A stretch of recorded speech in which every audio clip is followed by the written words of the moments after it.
So I just saw Flow, an indie animated feature film produced and animated in Latvia, France, and Belgium, directed by Gint Sibadolis. I'm pretty sure I just butchered that name, sorry.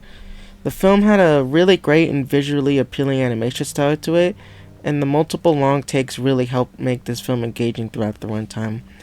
I also enjoyed the way the animals were animated, as it seemed authentic to how they would act despite the unrealistic stuff they actually do in the film. I also thought the score was pretty great, with multiple pieces really complementing the emotions the film was going for. This actually reminded me a lot of The Wild Robot throughout its runtime, which I also watched recently, but I honestly found this film to be much better than that.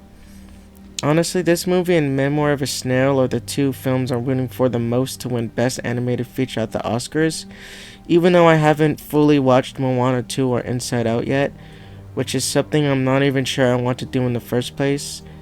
Anyways, I don't have much else to say about this film, and it's very much a short and sweet kind of film. It was well animated with great music, and it was very engaging overall, even with no dialogue at all. It also had some slight fantasy elements throughout, which I thought were pretty well implemented. Anyways, check this movie out whenever possible, and I would probably give this a solid 7 out of 10. Another movie I saw was Black Box Diaries, which was a documentary from Japanese journalist Shihori Ito. Sorry if I butchered that too, I just really suck with names.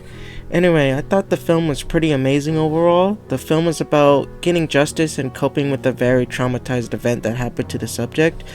It documents a lot about our process of grief, shame, anger, and resentment. It covers how hard it is to get justice for crimes committed against her in current day Japan. The documentary overall is very emotional and upsetting, while also having a bit of hope in it as well. Still, that doesn't stop it from being very bleak at times, and honestly just really, really sad. There were honestly plenty of times where I got really emotional watching it, which is a good thing since that's what the movie was aiming for. I also really enjoyed the music and the way it was shot.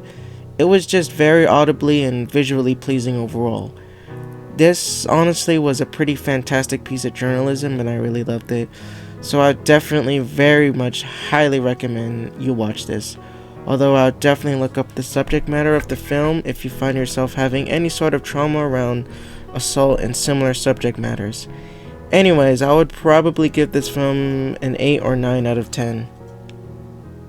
A film I mentioned earlier that I also want to talk about now is Memoir of a Snail, the new animated feature from Adam Elliott. Now, I'm a pretty big fan of his work. I really enjoyed his shorts for the most part, and his previous film, Mary and Max, is honestly just one of my favorite movies ever. It looks great, has awesome voice acting, is really funny and emotional at the same time, and the pacing always feels brisk and never too slow paced. Unfortunately, everything I just said about Mary and Max could be applied to this film as well. The voice cast does an amazing job. The story is extremely unpredictable and engaging to follow along, and the animation looks awesome. It even improves upon the music department as well, in regards to Mary and Max. Mary and Max felt a bit repetitive with the music choices, playing the same song a good number of times, but Memoir Snail has a really lovely and varied score that feels specifically crafted for each scene it's in. To be honest, this has one of my favorite scores of the entire year. They really hit it out of the park with this one.